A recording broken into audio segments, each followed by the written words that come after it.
Ainda falando sobre a reforma tributária, após governadores e prefeitos manifestarem descontentamento com a reforma, Arthur Lira cancelou a reunião com líderes de partidos e adiou a votação da proposta, que deve acontecer nesta quinta-feira. Chefes dos executivos estaduais e municipais pedem mudanças no texto, dizendo que a arrecadação dos entes federativos seria prejudicada e que não tiveram tempo para estudar o projeto. O presidente da Câmara suplicou para os políticos, dizendo que o Brasil precisa de uma nova legislação tributária e que o momento pede diálogo e não uma batalha político-partidária. O impacto real da reforma tributária no bolso dos brasileiros ainda não é certo, mas, segundo o estudo da Associação Brasileira de Supermercados, nós mostramos ontem isso, só o valor das cestas básicas poderia subir até 60%. José Maria Trindade, qual a situação de momento, Zé? Será que vai ser mantida essa previsão, votação amanhã do texto? É esta a tendência. Houve uma mudança. Os governadores desembarcaram aqui em Brasília, negociaram, mudaram o projeto, o relator cedeu, né? E houve algumas pequenas mudanças e a reforma tributária pode mesmo ser aprovada amanhã.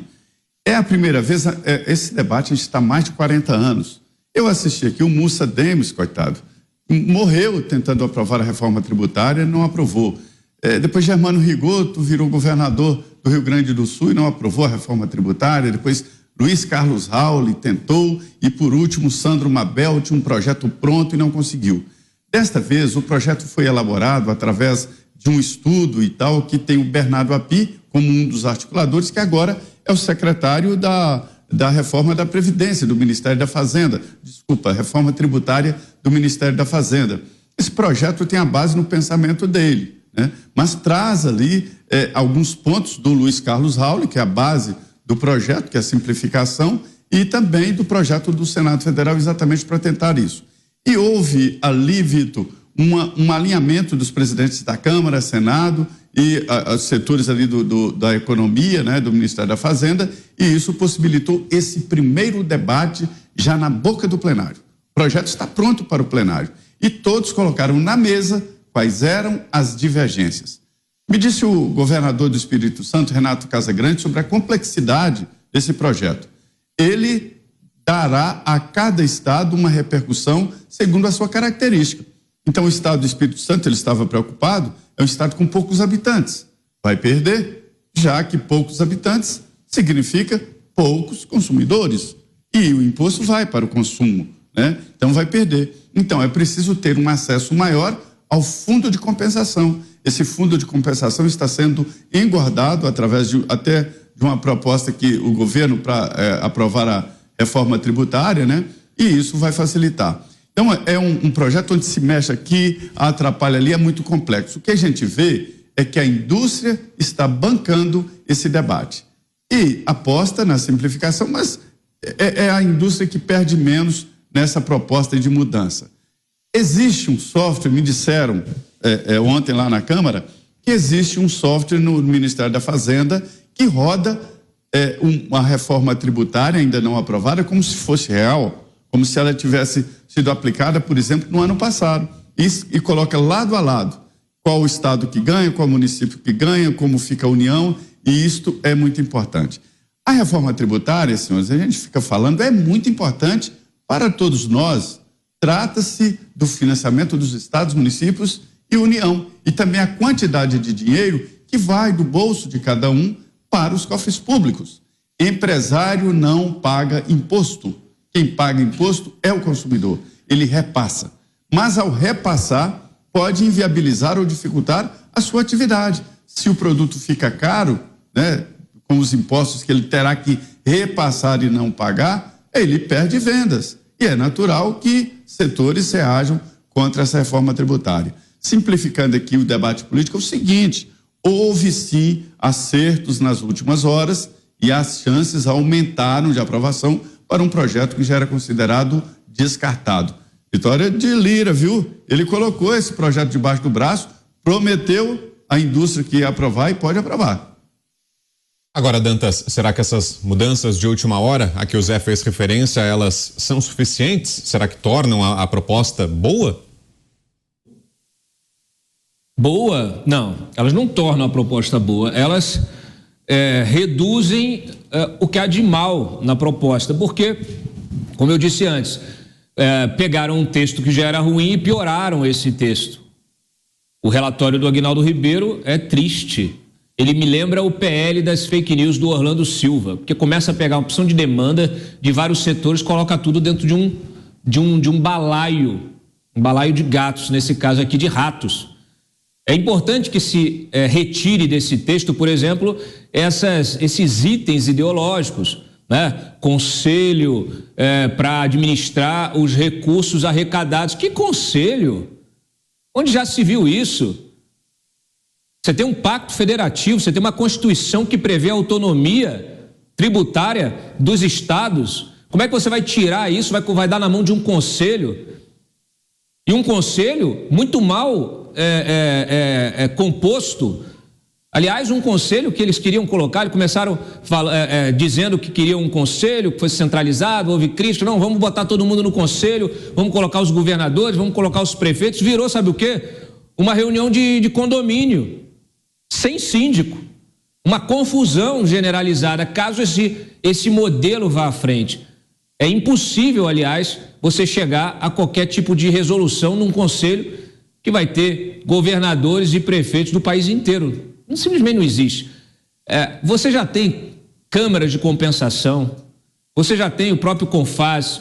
Agora a proposta, inclusive sugerida pelo Tarcísio, com apoio da Frente Parlamentar do Empreendedorismo, é a criação de uma câmara de compensação dentro do próprio Estado. Vai funcionar igual um banco. Você arrecada, no final do dia, você vê, faz ali a diferença daquilo que fica no Estado, daquilo que vai para o fundo de compensação, e aí você então tem o repasse automático. Isso tudo, como disse o Zé aqui, você tem programas de computador que você faz esses modelos hoje matemáticos, você constrói eles, automatiza e coloca ali, pluga no tesouro e vai embora, né? Então, assim, tem que... O que eu fico aqui me questionando é que, assim, uma proposta que deveria simplificar o sistema, ela primeiro complica para depois simplificar. Ela cria esse grande período de transição com a convivência do modelo antigo com o modelo novo.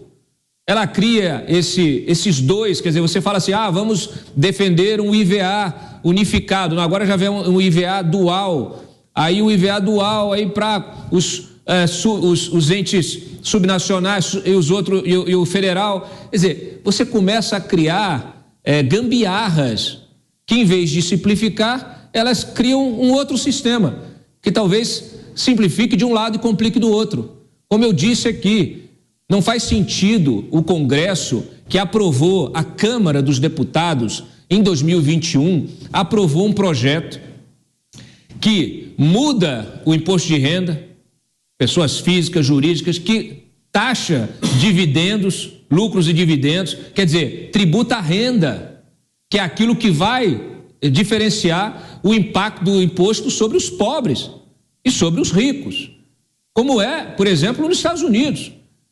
A tributação sobre o consumo nos Estados Unidos é infinitamente mais baixa do que no Brasil. Por quê? Porque lá eles tributam o patrimônio, a riqueza.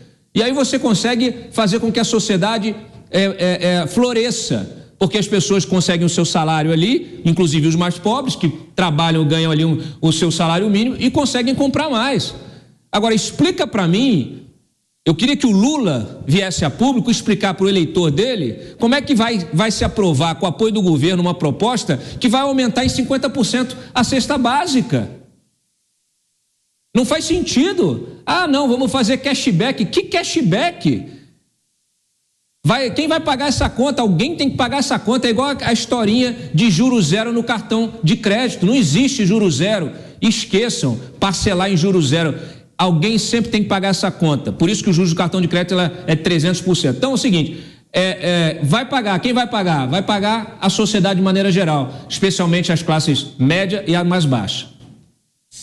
Você, Roberto Mota, concorda, Mota? A reforma tem potencial para piorar a situação da nossa economia?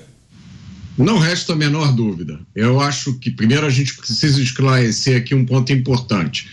A discussão desta reforma não tem 30 anos. O que tem 30 anos é o tema reforma tributária, assim como reforma agrária, reforma administrativa, tantas coisas que a gente discute nesse país. Agora, este projeto, sobre ele não está ocorrendo discussão nenhuma, ele não está seguindo nem o rito normal de uma PEC.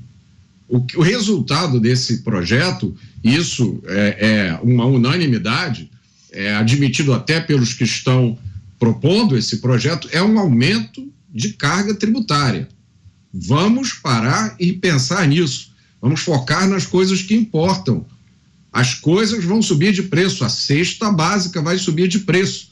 Quando você aumenta o tributo das coisas, o resultado vai ser uma queda de vendas, uma queda de faturamento, uma queda de arrecadação. Isso é uma coisa que qualquer economista digno do seu nome sabe disso. Quando você aumenta a tributação acima de um regime, a nível razoável, a arrecadação cai. O que vai ser votado, meus amigos, não é uma reforma tributária, é um projeto de centralização de poder com consequências graves para o país. Prestem atenção no que disse o governador Ronaldo Caiado. Eu vou citar aqui o professor Marcos Sintra, que disse hoje no Twitter: a única certeza que temos sobre essa reforma é que não temos certeza de nada.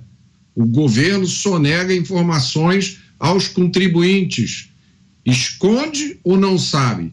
O professor não está sozinho em suas críticas. Inúmeros especialistas apontam graves distorções que vão ser criadas. O resultado vai ser um sistema tributário ainda mais complexo e distorcido do que o que a gente tem hoje. Nesse momento, os parlamentares da oposição precisam fazer o seu trabalho. Qualquer reforma tributária digna desse nome, digna dos cidadãos, ela tem que reduzir a carga tributária. Começa por aí.